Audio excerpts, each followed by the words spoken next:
बिस्मिल्लाहिर्रहमानिर्रहीम। शुरू अल्लाह के नाम से जो बड़ा मेहरबान और नहायत रहम करने वाला है। हम बायोलॉजिकल लेवल्स, बायोलॉजिकल ऑर्गेनाइजेशन के डिफरेंट लेवल्स एग्जांपल के साथ इस क्वेश्चन में आपसे मांगे गए कि इसको इनलिस्ट करें। Enlist various levels of biological organization and explain it with example, और इसको एग्जांपल के साथ एक्सप्लेन भी करें। सो ये क्वेश्चन नंबर 7 में इसका जवाब मौजूद है।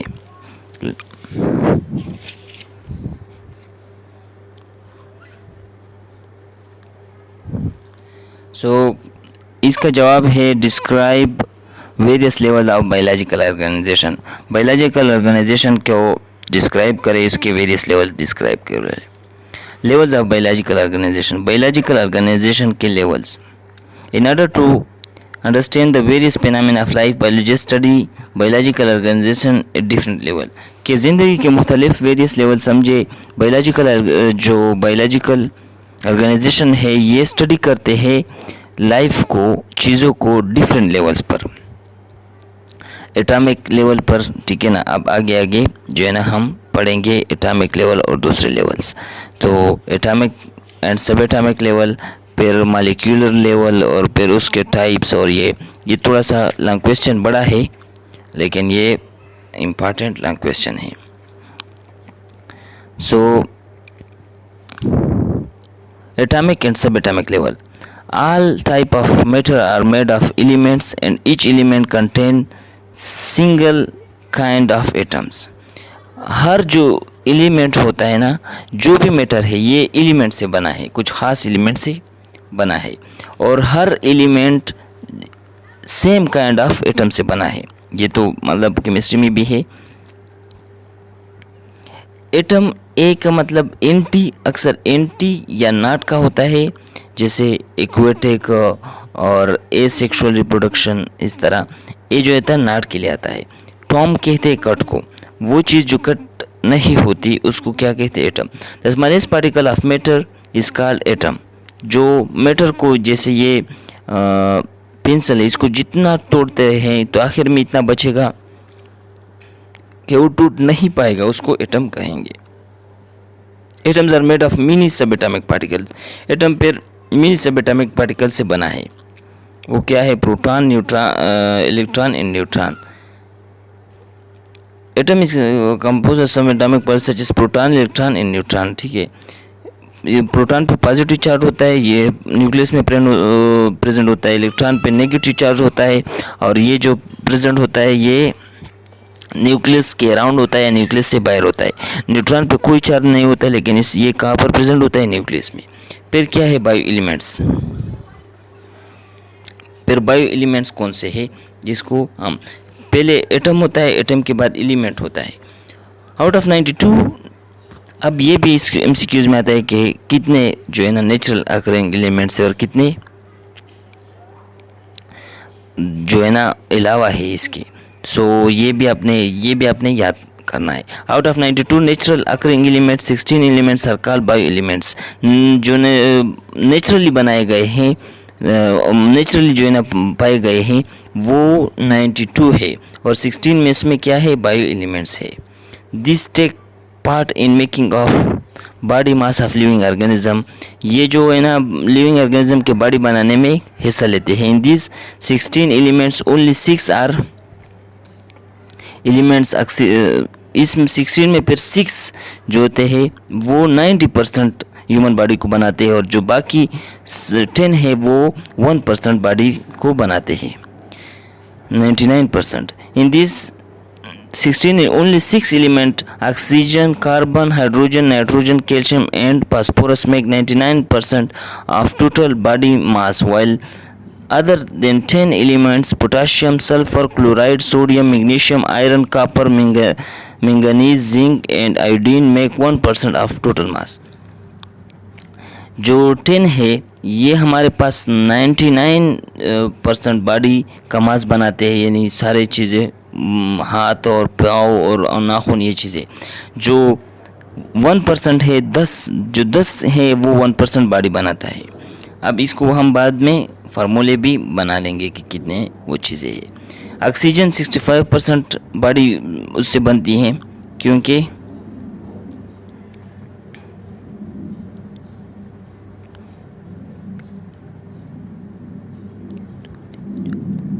ये चनूप्स जो है ना, चनूप्स carbon, hydrogen, nitrogen, oxygen, phosphorus, sulphur, ये जो है ना 99% बनाता है बॉडी का, 99%। बाकी जो 10 है वो 1% बनाते हैं।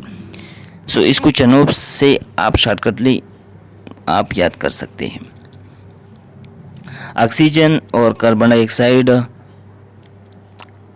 जो है ना 18%, oxygen 65, hydrogen 10, nitrogen 3, calcium 0.2%, phosphorus 1%, others 0.01%। ये सारे जो है ना वो इतने परसेंट। अब इस ये डायग्राम के जो थ्रू बताया गया कि ऑक्सीजन इतना बनाता है, कार्बन जो है ना, सॉरी ये कार्बन डाइऑक्साइड नहीं, कार्बन 18%, हाइड्रोजन इतना, और ये जो है ना ग्राफ के शक्ल में दिया गया है, ये बुक में मौजूद होगा। फिर एलिमेंट्स बन करके, ठीक है ना, एलिमेंट्स एक दूसरे से मिल करके क्या बनाते हैं, मॉलिक्यूल बनाते हैं। तो क्या है, a group of atom bonded together is called molecule. Group of atom जब एक दूसरे से बॉन्ड होते हैं, सेम और डिफरेंस हो, तो उसको क्या कहते हैं, मॉलिक्यूल कहते हैं। Example H2O2, H2N2O2 etcetera, biomolecule. In organism, bioelements do not occur in isolated form.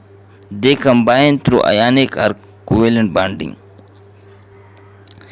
Organism में जो बायो एलिमेंट्स ये आइसोलेटेड फॉर्म में नहीं होते, they combine through ionic bonding और कोवेलेंट बॉन्डिंग।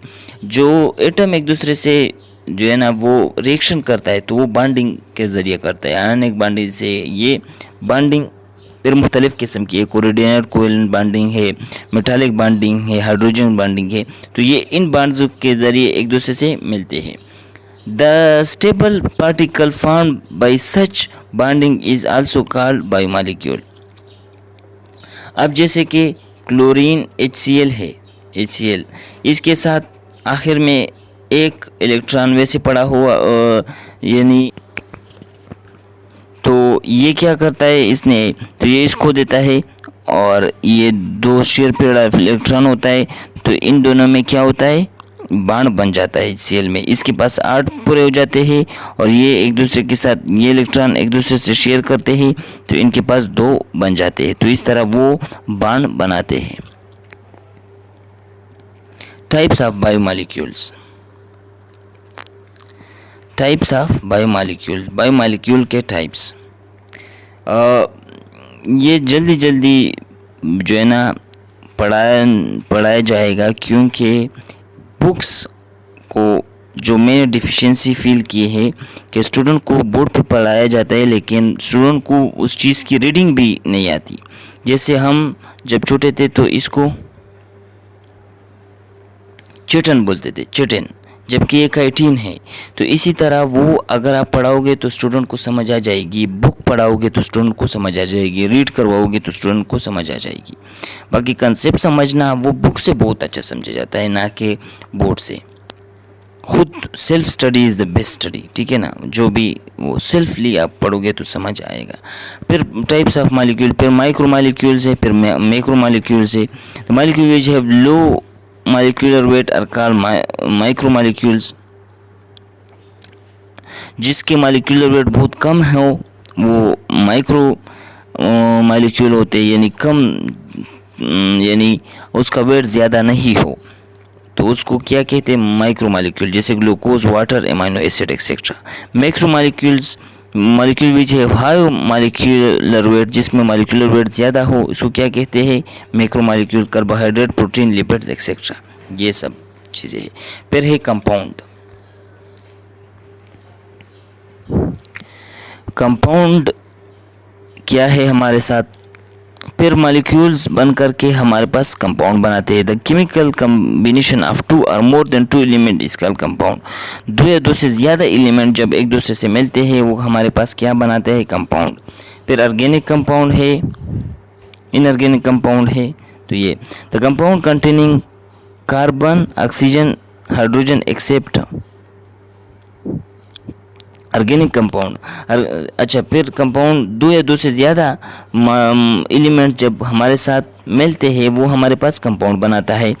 फिर ऑर्गेनिक कंपाउंड होता है हमारे पास the compound containing carbon, oxygen and hydrogen, जिसमें कार्बन, ऑक्सीजन और हाइड्रोजन होता है, except CO, CO2, HCO3, CO3, CN and carbide are called organic compound.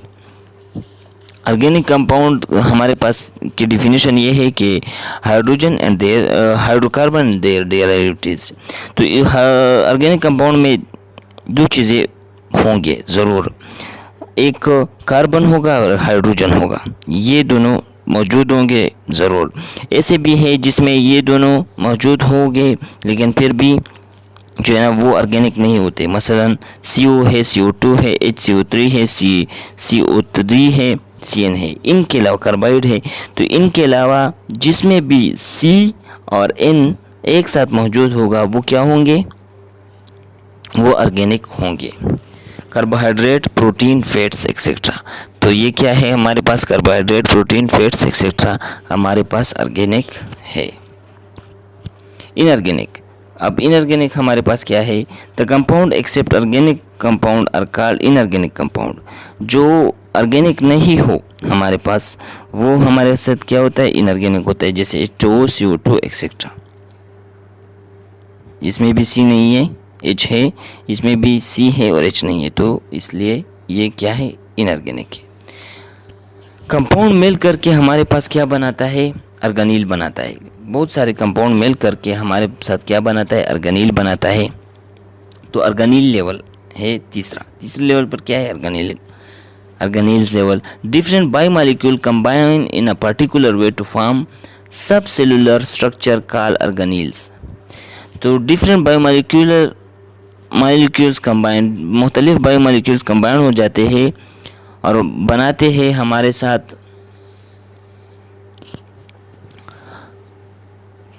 To form sub cellular structure called ऑर्गेनील।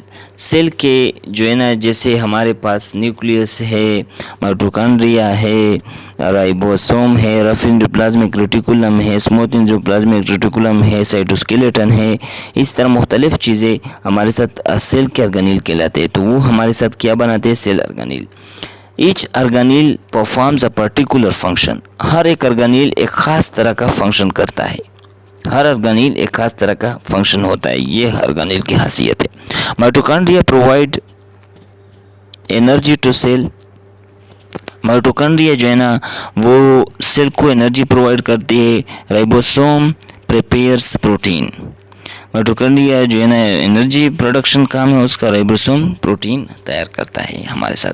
फिर सेलुलर लेवल पर है, it is the basic structure and functional unit of all living organism. ये हमारे पास structure and functional unit है सब जो है ना ऑर्गेनिज्म का। ये दो साइंटिस्ट ने जो है ना ये थ्योरी भी पेश की थी और ये सेल का डिफिनीशन भी है कि जो भी सेल के जो ऑर्गेनिज्म है वो स्ट्रक्चर जो देता है ऑर्गेनिजम्स को, फंक्शन जो देता है वो एक सेल देता है और वो एक चीज़ देता है, वो सेल कहलाता है। Example, in unicellular organism a single cell make the whole body like amoeba. Unicellular में एक सेल पूरे बॉडी को बनाता है जैसे कि amoeba. While in multicellular organism whole organism consists of trillions of cells like human beings, plants.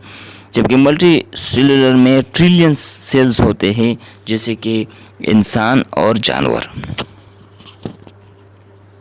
तीसरे पर जो है ना मुख्तलिफ सेल बन करके टिश्यू बनाते हैं। अब इसको थोड़ा सा ये कि एटम होता है, इस तरह मैं यहाँ पर लिख देता हूँ एटम, ठीक है ना, सब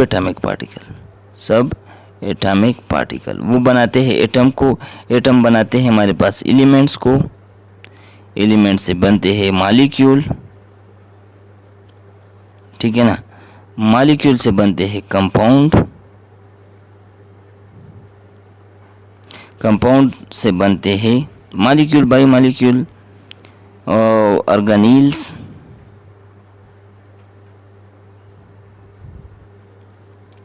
ऑर्गेनेल से बनते हैं सेल, सेल से बनते हैं टिश्यू, टिश्यू से बनते हैं आर्गन, आर्गन से बनते हैं आर्गन सिस्टम। ठीक है ना, इस तरह ये आर्गन सिस्टम से बनते हैं। आर्गन सिस्टम हमारे साथ बनाता है ऑर्गेनिज्म। मुख्तलिफ ऑर्गेनिज्म जमा होते हैं, स्पीशी बनाते हैं। तो इसी तरह ये हम आगे आगे बढ़ते रहेंगे। तो ये बीच बीच में चूँकि ये इसको थोड़ा डिटेल का लिखा गया है, लेकिन इसमें सिंपल ये फिनोमेना है जो आपको समझना है। तो टिश्यू तक हम आ चुके थे। In multicellular organism similar cell which perform similar function are organized into groups are called tissue। Similar cell जब होते हैं, similar cell in multicellular organism similar cells which perform similar function। Multicellular organism में जो similar cell होते हैं और same function जो है ना ग्रुप ऑफ सिमिलर सेल होते हैं, यानी 2-3 सेल जमा होते हैं, 2-3 सेल, और इसका फंक्शन एक जैसा होता है, तो ये एक टिश्यू बनाता है हमारे साथ। सिमिलर सेल है और फंक्शन एक है, तो ये हमारे साथ एक टिश्यू बनाता है, जैसे कि एपिथेलियल टिश्यू। इसके एग्जांपल भी होंगे। Epithelial tissue example, epithelial tissue, ground tissue, mesophyll tissue etcetera. Animal में nervous tissue, muscular tissue and glandular tissue. फिर मुख्तलिफ टिश्यू बनते हैं, ये क्या बनाते हैं हमारे साथ organ. More than one type of tissue combine together to perform a specific activity. एक से ज़्यादा टिश्यू कंबाइन होते हैं कि एक ख़ास किस्म की जो है ना वो एक्टिविटी परफॉर्म करे। Such group of related tissue is called organ. ऐसे रिलेटेड टिश्यू को क्या कहते हैं, आर्गन कहते हैं। कि 2-3 टिश्यू मिल गए, ठीक है ना, 2-3 टिश्यू, और इसका स्पेसिफिक काम है, तो ये क्या बनाता है हमारे पास, आर्गन। क्या बनाता है, आर्गन बनाता है। और स्पेसिफिक मसलन लीवर है, किडनी है, स्टमक है, ब्रेन है, ठीक है ना, ब्रेन भी एक आर्गन है। इसी तरह बहुत सारे आर्गन्स, हैंड है, फुट है, मुख्तलिफ आर्गन्स है, माउथ है, टंग है, तो ये मुख्तलिफ स्किन है, मुख्तलिफ आर्गन है हमारे साथ जो ये बनाते हैं। फिर है organ system.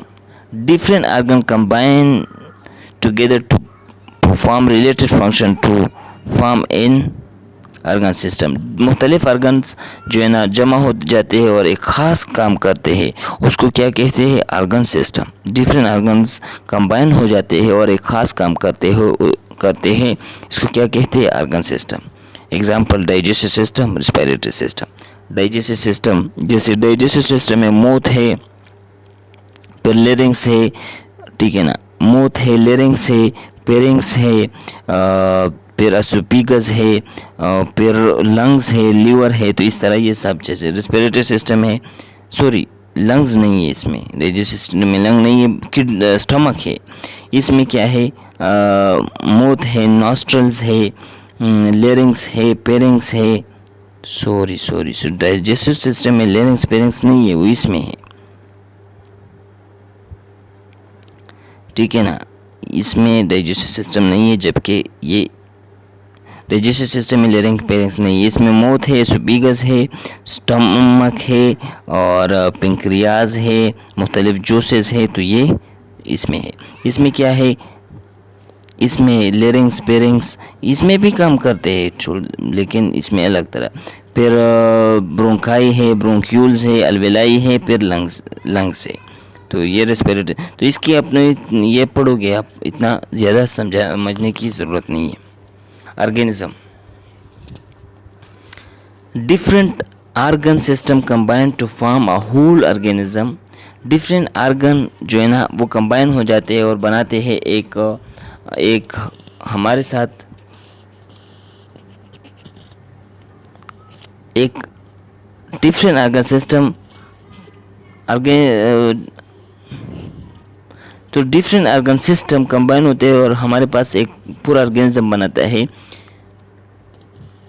Of different organisms are coordinated. In case of man, different organisms such as blood circulatory system, GNA, respiratory system, digestive system, etc. work in coordination. ये सब जो है ना एक दूसरे से कोऑर्डिनेशन में काम करते हैं और फिर सारा ऑर्गेनिज्म जो है ना जिंदा रहता है। एक भी सिस्टम खराब हुआ सारा ऑर्गेनिज्म, यानी ब्लड फ्लो बंद हो गई ऑर्गेनिज्म मर गया, रेस्पिरेटरी सिस्टम बंद हो गया ऑर्गेनिज्म मर गया। तो ये ऑर्गेनिज्म इससे चलते हैं। A group of similar organisms that can interbreed and produce. Example, human population in maize population. Mine's जो है ना बाजरा यानी ये प्लांट से रिलेटेड है। Community, different population interacting with one another in a given habitat form community. Different population, अब मुख्तलिफ population एक दूसरे से मिलते हैं। जैसे ठीक है, इसमें एग्जांपल देंगे।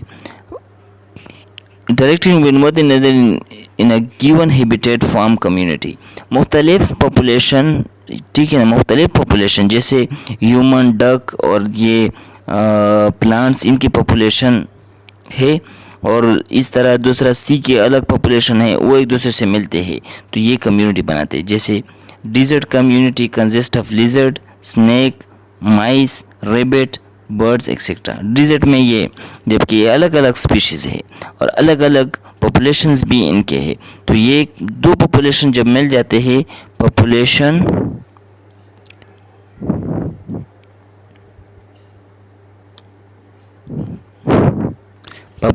प्लस